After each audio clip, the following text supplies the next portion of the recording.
Good morning. Good morning. We're not walking today. We're not walking today. I'm going to give you guys a second. I'm Jackie Glass, Mama, Navy Vet, Certified Doer, and your lace-up legislator for the 89th District of the House of Delegates. This weather has been up and down, so I'm going to strongly encourage you all take your vitamin C before you go outside in the sun, if the sun is available, and get your vitamin D. Like, super important. Okay? So, make sure you're taking care of yourself. Good morning. Good morning. Taking care of yourself as we... Good morning, Janice. This is real. Every morning, here we go, right? Good morning, Stephen. Seriously, I'm saying this from the bottom of my heart as I recognize that the weather is not playing with us. So, because I felt like my nose was stuffy a little, I said I'm gonna sit here and we're gonna get this live done, whether we are doing it outside or inside. So first off, I do want to express gratitude to those of you who advocated with the emergency situation we had with formula. As you guys know, I talked about this. Carly Gray, yes, look, PSAs, vitamins, sunshine, and water. Yes, always, always, always. So, but it's keeping with that on PSAs, right? This formula situation really, I don't have children. See, that's a child coughing. I don't have children. Goodbye. Make it a great day. I don't have children of the age that are using formula, but I can certainly, again, recognize the empathy that we need for some of these issues that are arising that don't necessarily influence or directly impact our day, our lives. When we started advocating last week for the Biden administration to enact the Defense Production Act, and for those of you guys who don't know, it was just a method for our president to, by any means necessary, make sure that we get formula on our shelves. I want us to be very, very, very hyper vigilant to this one thing when we have issues like that that need our immediate attention, right? Because there was no real, if we're not breastfeeding babies, there was no real suitable substitute. And I'm not going to go into that string of thought because I know I sort of nailed that in the ground the other day. Good morning. Be very vigilant when you have, because I am in politics, right? I say I'm the laced up legislator because that is what I do. I made the choice to get into party politics, but I'm very cognizant when a person takes an issue like this and first thing they do is try to point blame at someone rather than find a solution. So I lobby our governor, I lobbied my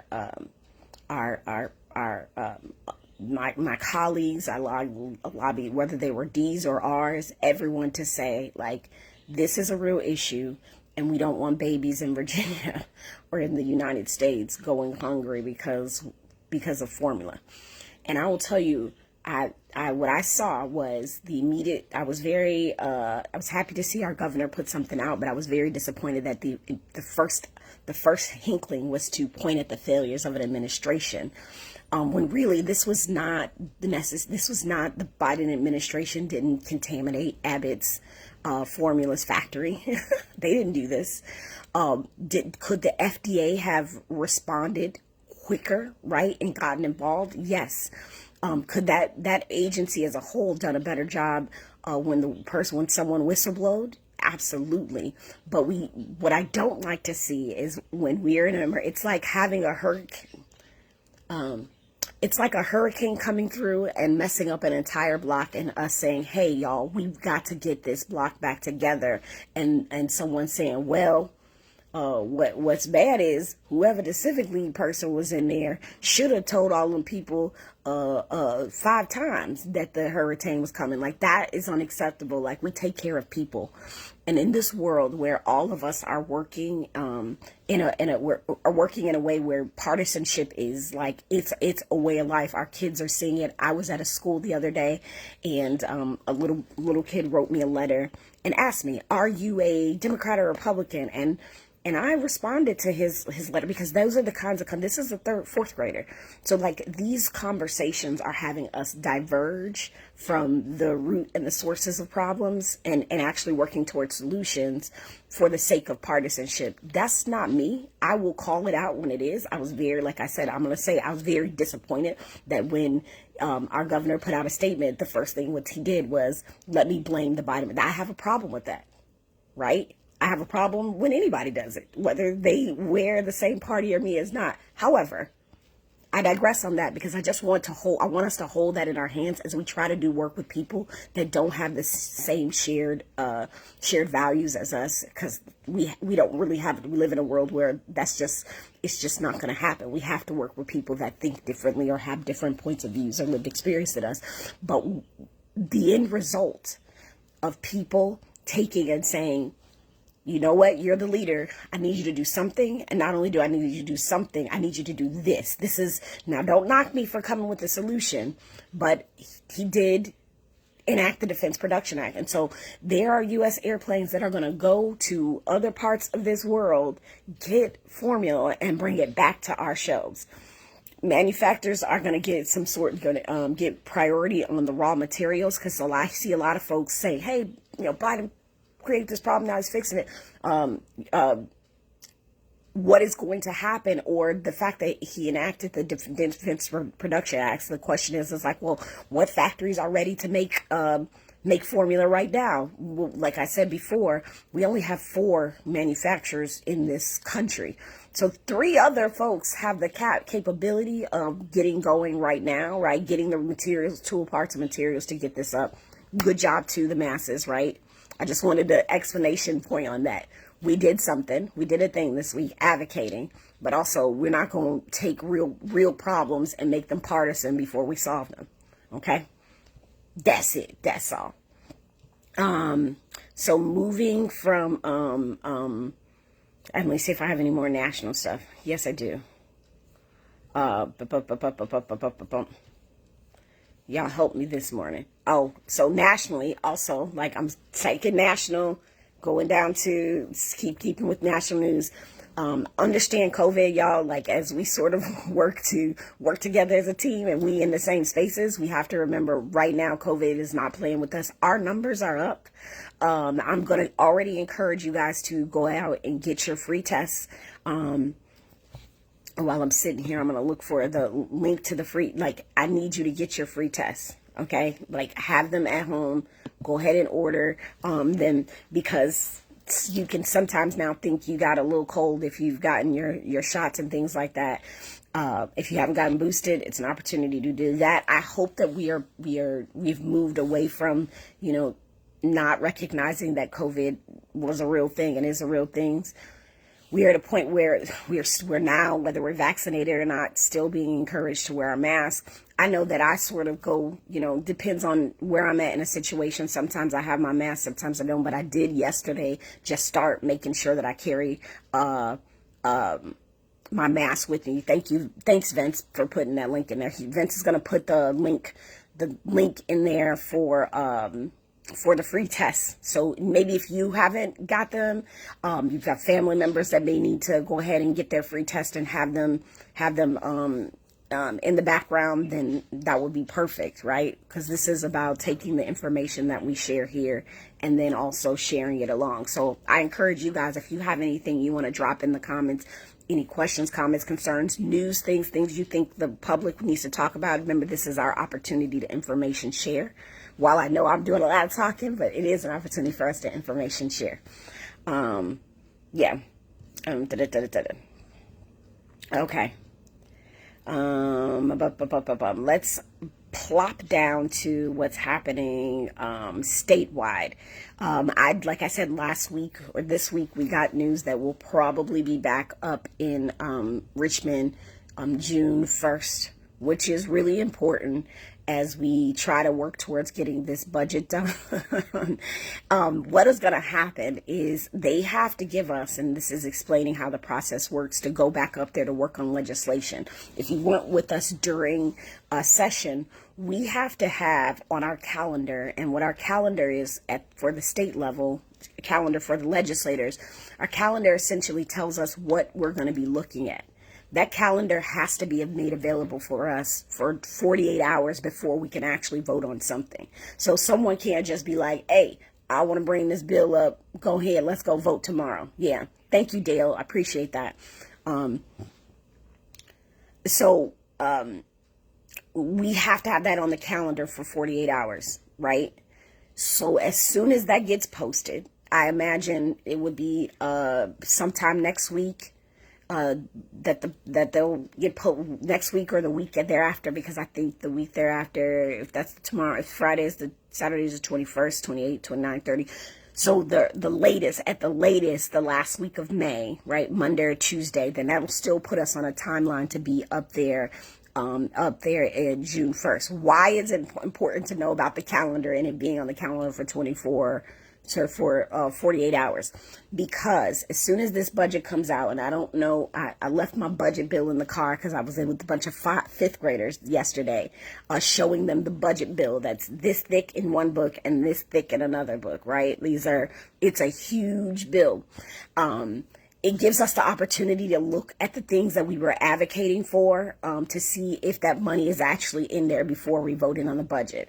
I'm going to be real clear with you guys. When we first got this budget, the way it was written, I did not agree with it, at least the House budget, right? In the House. So the initial budget, I made sure, or not, I didn't, our party leadership made sure that there were certain things, if we really wanted something, we pulled it out of the budget and voted yes on it, and then voted the rest of the budget down because we thought it was trash, right? So it was really important for you all to know that as soon as that happens, that 48 hours prior to, then I'm going to start looking for the things we've been talking about. And I know we've been talking about witness protection.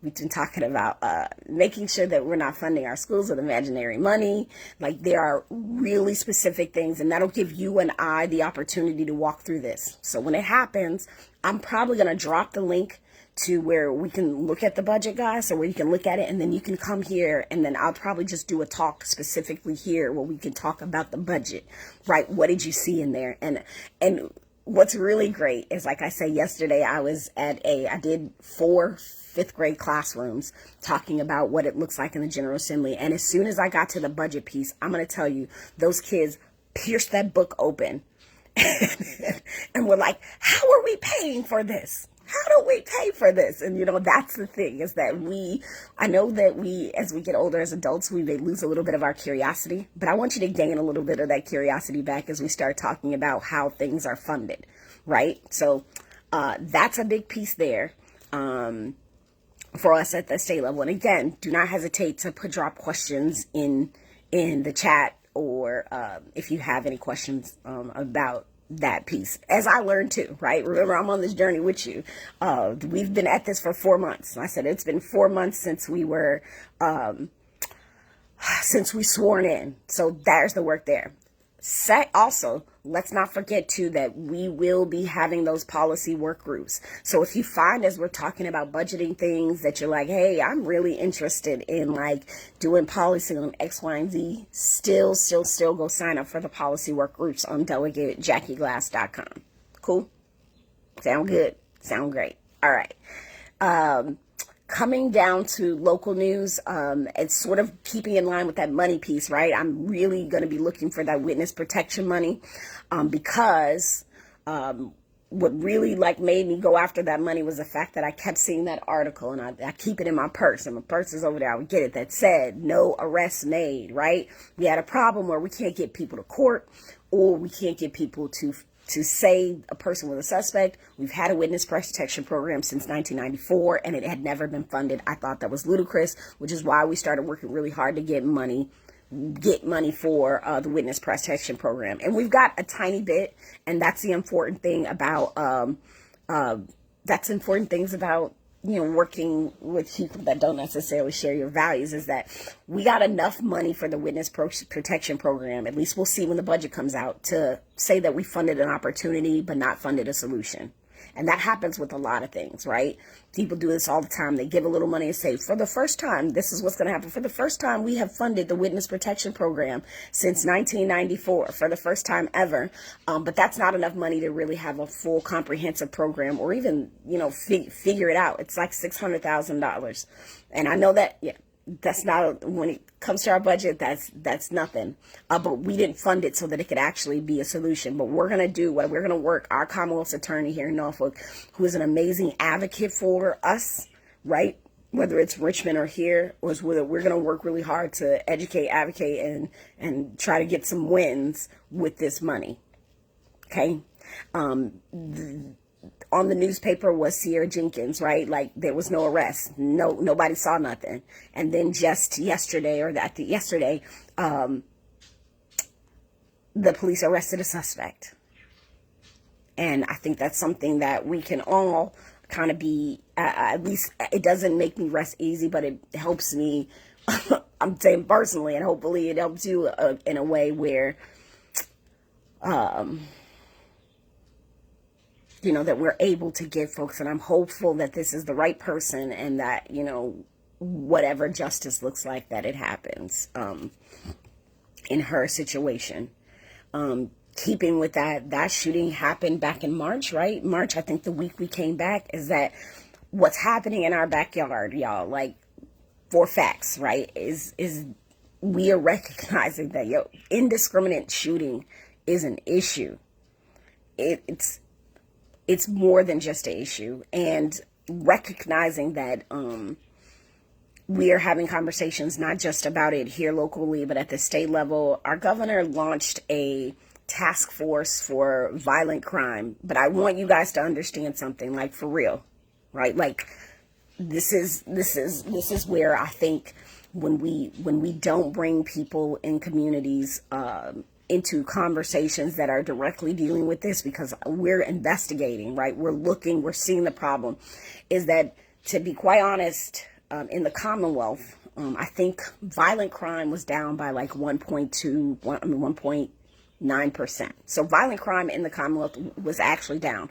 And when I say violent crime was down, I mean, that's all encompassing. That's rape, that is assault. Violent crime is down. However, homicides are up by 20 some odd %, right? So, like, we need to, and I imagine, and I haven't gotten the numbers on what those, what the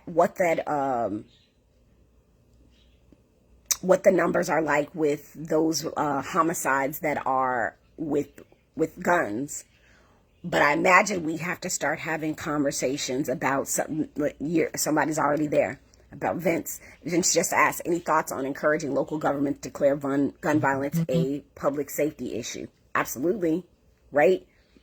It is a public safety issue because the shooting is indiscriminate, and then the secondary and the primary and secondary traumas that are happening to neighborhoods are real. And right, we have to address that, but we also have to be able to fund that solution in a way.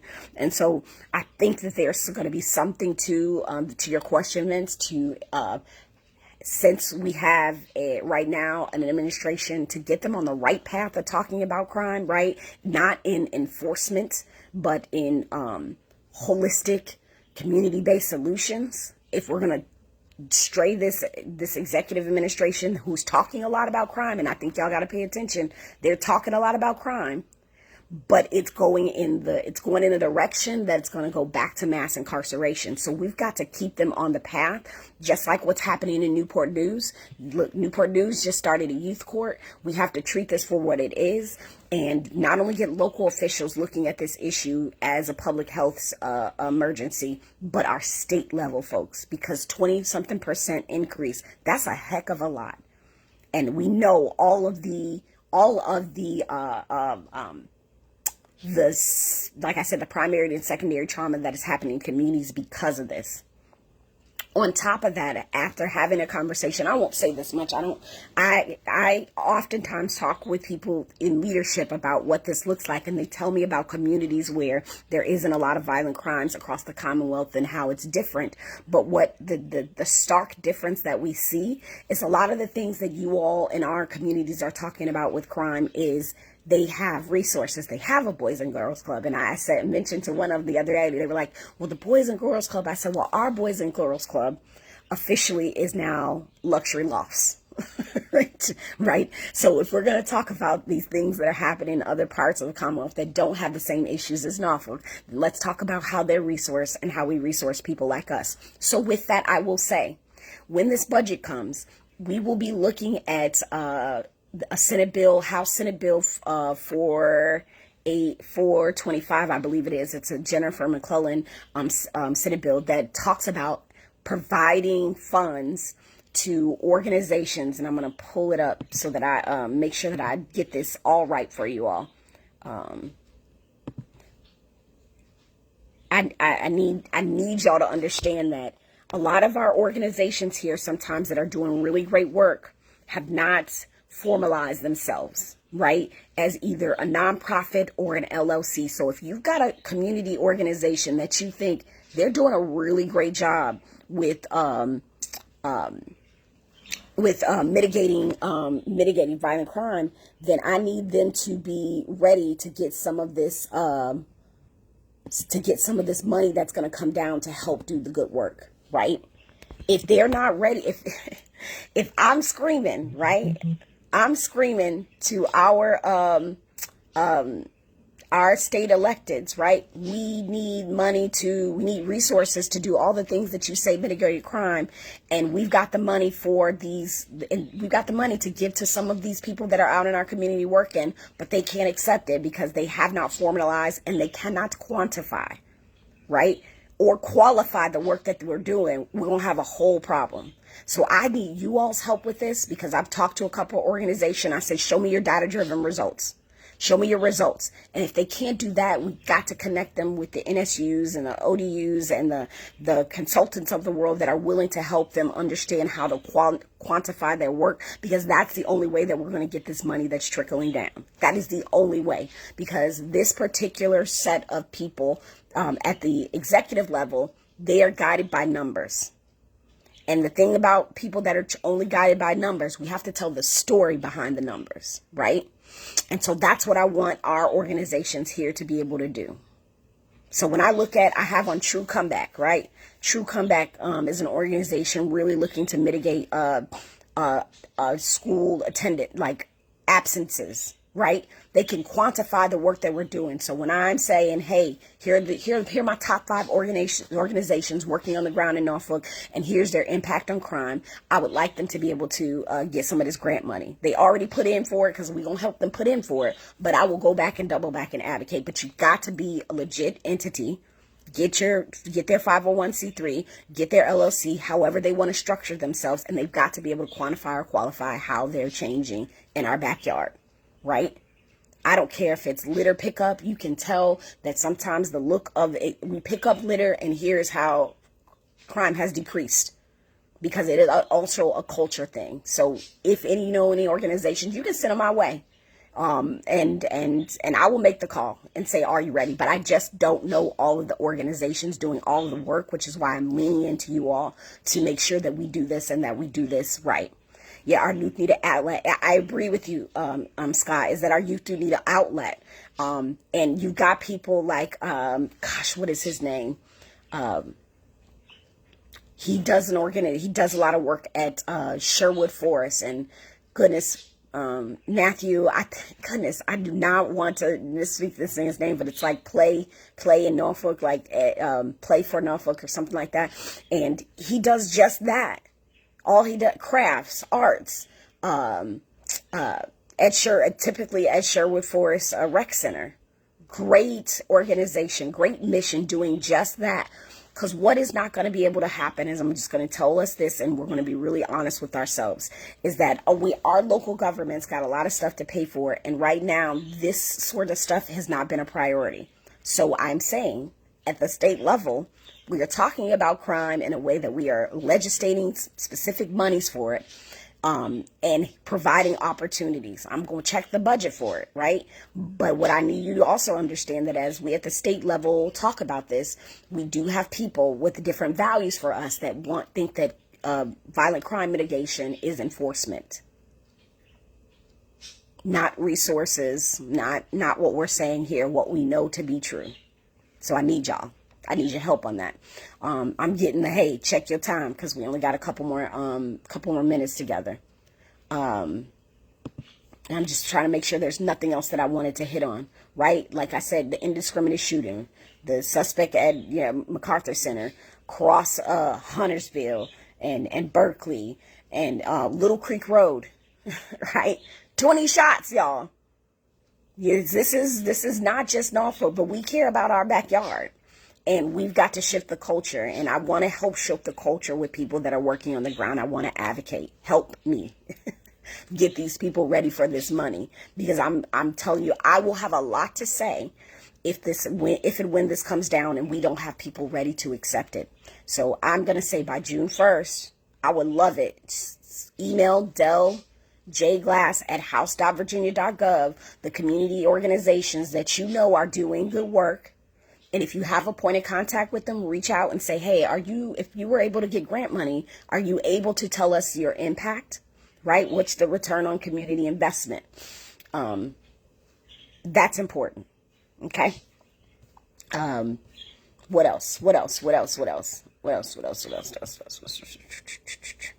Yeah, I'm going through, and I shout out to the team for making sure I'm ready for this. But like, what I'm looking at back to back is shooting here, and then boom, suicide. Do you know, I want you guys, it's interesting enough because my mother asked me yesterday for some resources for one of our family members who said that they weren't going to be able to make it anymore, that they felt like it was their time. And I'm tying that because, like I said, I got shooting, suicides on the USS George Washington, how the military is now taking that serious.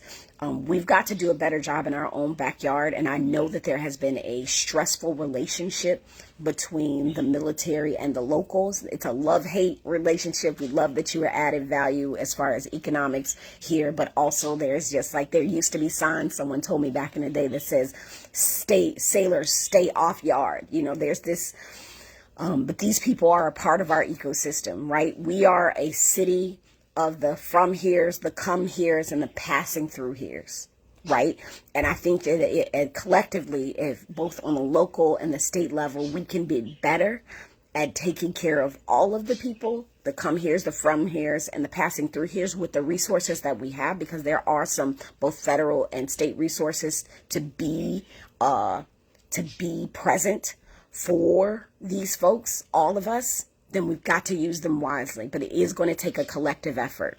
And so I too am looking for, I just talked to a young woman who's an ODU student, president of the Veterans ODU Club. I just want to shout her out, that is really wants to work towards food insecurity for veterans, and then getting them to be able to get their books. Yep, I know. I said yep because I'm at time. But I need y'all to know that 1 in 4 military families suffer from food insecurity. And that is real. And the stress of living on board a ship or being a part of a command or being active duty, I never fully could appreciate it until I was on the other side. Just like I couldn't fully appreciate that trauma as a child that we talked about on Tuesday that I had until I was out of it. And I was like, wow. As a sailor, I'm just going to be honest with y'all. I was broke a lot living in San Diego when I had a baby. I had to live as close to the border as I can because housing was cheaper closer to the border. The closer you got to Mexico, the cheaper the houses were. And there are a lot of stresses. So I want us as a city to walk away from the fact that we think that, military people, because they get paid on the 1st and the 15th, that they're all good. It's all good. Yeah, no, it's not. The George Washington had, I think, at one point, like 3 suicides in 1 week, and I don't want to misspeak, but I think that was it. I was talking to a sailor that was on there. It's hard work. There's something happening here, and there's a way forward. I have directly dealt with suicide. I was a military escort, and I'm going to wrap up on this so I don't get in trouble from the team. But while I was teaching in Florida, I had to escort the body of one of my students from Florida to California, right? And what I think I said with the most in doing that is that, particularly with the military, and I want you all to understand this, and this is why we have like collectively understand that we are a part of these communities, that when people send us their children, when they send the military their children, there's the expectation that they are going to be safe, that they are going to be taken care of. And I think when people join, they have that expectation too. Now, not safe as it pertains to war, right? Like, we recognize you join the military, there's a high possibility that you can go to war. But with regards to having food, with regards to having the healthcare resources to remain stable, there's a certain level of expectation that we have, which is why the Vanessa Guillon incident in Fort Hood was hit so hard, is that these are young people, a lot of them. And I want us to do a better job at taking care of our young people, just like we want to do our young people in the communities here in Norfolk. I want to do a better job. I want to support the federal level, because remember, I don't have all of it's not in my hands.